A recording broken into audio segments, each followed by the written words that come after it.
कळते ना सगळ्यांना? माझ्या श्रीकृष्ण भगवंताने दहीहंडी का चालू केली आणि आज सगळ्या राजकारणी लोकांनी वेगवेगळ्या माध्यमातून त्या स्टेजवरती नट्या नाचवून त्या दहीहंडीची वाट लावली. खरं आहे का खोटं? माझ्या देवाने श्रीकृष्ण भगवंताने हंडी का चालू केली सांगतो आणि कीर्तन संपवतो. श्रीकृष्ण भगवंताने गाई गोपाळांना सांगितलं, हे उंचावरती बांधलेलं हंडी आहे ते तुमचं प्रतीक आहे यशाचं. आयुष्यात यश मिळवायचं असेल तर तुम्हाला आधी एकत्र व्हावं लागेल. का? एकीचे बळ महत्वाचं. गावामध्ये गावामध्ये 10 घरं असतील ना आणि 10 घरं एका हातावरती असतील तर बिनविरोध निवडणूक होते. नाहीतर 20 लाख खर्च करून सुद्धा काय फायदा होत नाही. ऐका, आपल्याला एकत्र यावं लागेल. सगळे गाई गोपाळ एकत्र आले. आता उंच आहे हंडी, तुम्हाला एकामेकावरती काय लावे लागतील? थर लावावे लागतील. पण ज्या वेळेला तुम्ही थर लावाल वरती जाणाऱ्याने एक गोष्ट लक्षात ठेवायची, माझ्या खालचा थर आहे म्हणून मी वरती आहे.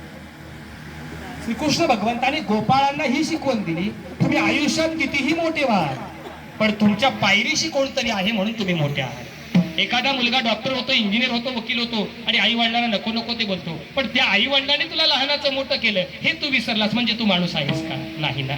तसं देव श्रीकृष्ण भगवंत गोपाळांना सांगतात, अरे हे यशाचं शिखर आहे, ते तुमचं एम आहे, ते एम तुम्हाला अचीव करायचं आहे, ते मिळवायचं आहे म्हणून तुम्हाला आधी एकत्र यावं लागेल. आता तुम्ही एकत्र आला, एकामेकावरती थर लावावे लागतील. पण वरती जाणाऱ्याने खालच्या माणसाने वरती जाणाऱ्याची पाय नाही ओढायचे, त्याला मदत करायची, त्याला झेलायचं आणि यशाचं शिखर जिंकायचं. हा संदेश माझ्या श्रीकृष्ण भगवंताने दिला, पण तो संदेश आम्ही आज विसरलो. आज आम्ही एकामेकाचे पाय धरण्यापेक्षा पाय ओढू लागलो महाराज. म्हणून कलियुगात माणसाची परिस्थिती वाईट आहे.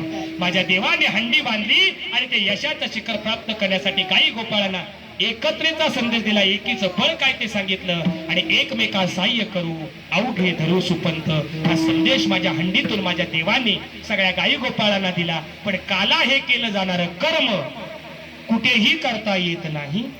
तुकोबारायांनी याचा अभ्यास केला आणि काला हे वैकुंठात केलं जाणारं परिपूर्ण कर्म आहे. त्यामुळं ते काला हे कर्म कुठं तुका म्हणे वाळवंट. काय तयारी असेल ती करायला सुरुवात केली तर काय हरकत नाही. हा, तोपर्यंत तयारी होते. एक 5 मिनिटं आपण घेऊया, तयारी होईल. तुका म्हणे वाळवंट बरवे नीट उत्तम. बरवे म्हणजे चांगलं, तो हा विठ्ठल बरवा तो हा म्हणजे तुका म्हणे नीट.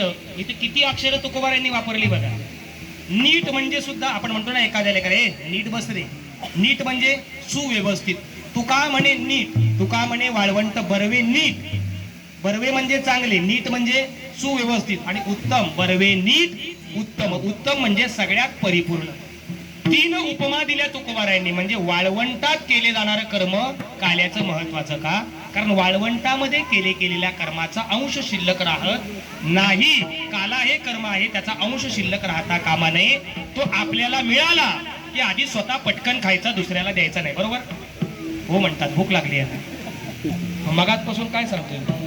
काला हे कर्म आहे, मिळाला आपल्याला हातात की आपले वडीलधारी, आपले गुरुजन, आपले आई वडील किंवा ज्यांना आपण उघडूस्थानी मानतो त्यांच्या मुखात पहिल्यांदा भरवायचं आणि नंतर आपण खायचा. आपण एकट्याने खायचा नाही, आधी स्वतः खायचा. काल्याचा प्रसाद मिळाला ना की आपण आपल्या गुरुजनांना, आई वडिलांना भरवायचा. म्हणून एकमेका देवभूती सांगितलं आणि मग त्याच्यातला आनंद मोठा असतो. पण एक गोष्ट लक्षात ठेवा, उपजला प्राणी नर आहे संसारी बैसला शेजारी काळवशा. माणसाचं आयुष्य किती वेळा आहे? एकदाच आहे. तुकोबारे म्हणतात ना उपजून या पुढती येऊ. आपण नाही म्हणू शकत, आपल्याला एकदाच आयुष्य आहे. पण एकदाच मिळालेलं आयुष्य आयुष्याचं सोनं करता येईल याच्यासाठी जगा. म्हणून आयुष्यात माणूस किती वर्ष जगला त्याच्यापेक्षा तो कसा जगला महत्वाचं आहे. आपल्या जीवनाचं महत्व महाराज बनवायला शिका, घडवायला शिका. का? तुझा ना भरोसा न माझा भरोसा, अरे जग हे कोणाचे सांग भल्या माणसा. कधी लागे, कधी लागे, कधी लागे लरे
हिताचा स्वार्थ अनाथाचा अर्थ सांडू करिता परत जरी इच्छा वाटली तरी माणसाचा जन्म परत नाही मिळणार, पण ज्यांना मिळाला त्यांना कळायला पाहिजे आणि त्याच्यासाठी कीर्तन आहे. आमच्या आयुष्यात एका एका क्षणाची किंमत 1 कोटी सुवर्ण मोहरान एवढी आहे. हे मी सांगत नाही, नाथ महाराज सांगतात. मनुष्य देहाती 1 क्षण न मिळे देता कोटी सुवर्ण. माणसाच्या आयुष्यातील एका क्षणाची किंमत 1 कोटी सुवर्ण मोहरान एवढी आहे.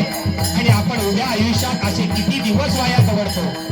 हे आयुष्य मोलाचं आहे, जन्म मोलाचा आहे. ते वाया घालवण्यासाठी नाही. चालताना असे चाला की 10 लोक तुमच्या सोबत चालतील. बसताना असं ठिकाणी बसा की 10 लोक तुमच्या मांडीला मांडी लावून बसतील. आणि बोलताना असं बोला, हजारो लोक तुमचं ऐकत राहतील.